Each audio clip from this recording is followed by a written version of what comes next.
4 or 5 additional vocal stabs that I added for the chorus just to kind of spice it up a little bit more. Now I intentionally kind of alternated these back and forth. One comes in on kind of left pan, the next one comes in kind of right pan, and kind of alternated them back and forth. And you start adding more elements, you got to take into account the stereo field, obviously the frequencies and all this stuff. But the more stuff that you add, the more cautious you got to be with that.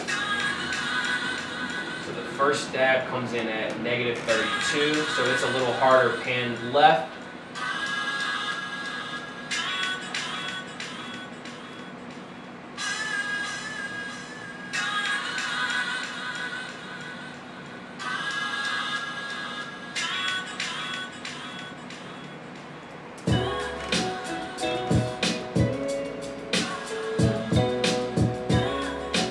So next I was looking for something a little more catchy and upbeat for the chorus. I found a couple lead synths that I stacked and came up with this this kind of lead melody that I think sits pretty well with the main melody from the sample.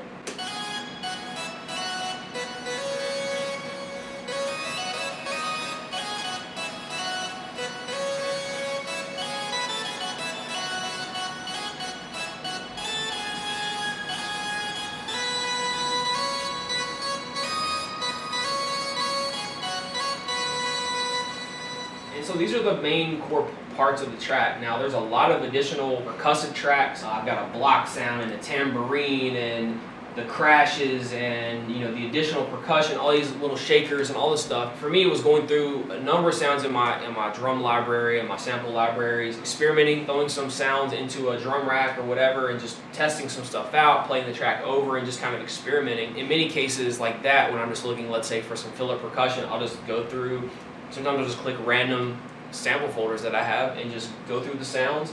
Okay, this sounds pretty cool, let's throw this in, let's try this out, let's do some panning, let's add some reverb, let's throw some delay on it. That's a lot of the ways that I come up with fillers. If I'm not using loops and I'm just looking for single one-shots to kind of fill up my track, that's kind of the approach that I use. Allow you to explore maybe some of the sounds that you have in your catalog that you maybe neglect or don't use that often. One other thing I did for the second part of the second verse, what you can see right here is I've enabled a filter during this section, and this is actually a low pass filter. And what that's going to do is that's going to drop out the high end of the sample to make room for this string sample that I throw in during this part. And the string sample that I use sounds like this. Now this is not from this original sample. This is from a totally separate, something that I cut from a record a long time ago, and I've actually used this little string section before in a previous track or two in the past.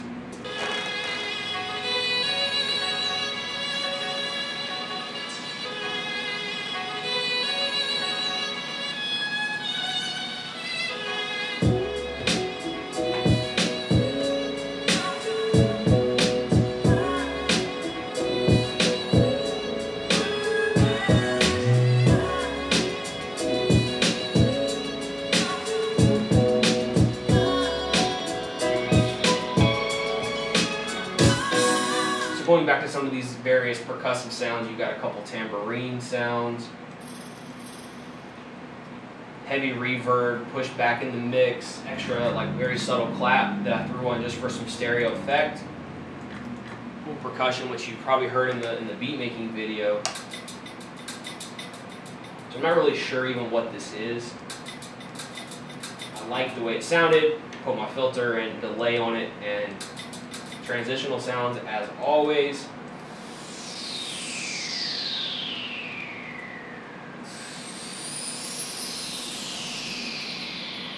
So that pretty much concludes all of the components that went into this track. Keep in mind, with the bigger sessions, I might have to take a little extra time with the mix and finalization. But at the end of the day, it's about quality product, and if the track needs something else, take the time out to add it. And if you don't know exactly what it is, like for me, I just like to go and explore some of the various sounds. So I just go in, experiment, try some stuff out. If it doesn't work, great, I'll revisit it later. Again, the bass sample pack and box sample kit are both available on the site, and there will be links in the description too. But other than that, I just want to thank you again for watching and supporting. Please subscribe if you have not done so already, and I will see you in the next video. Peace.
Purchase your tracks today.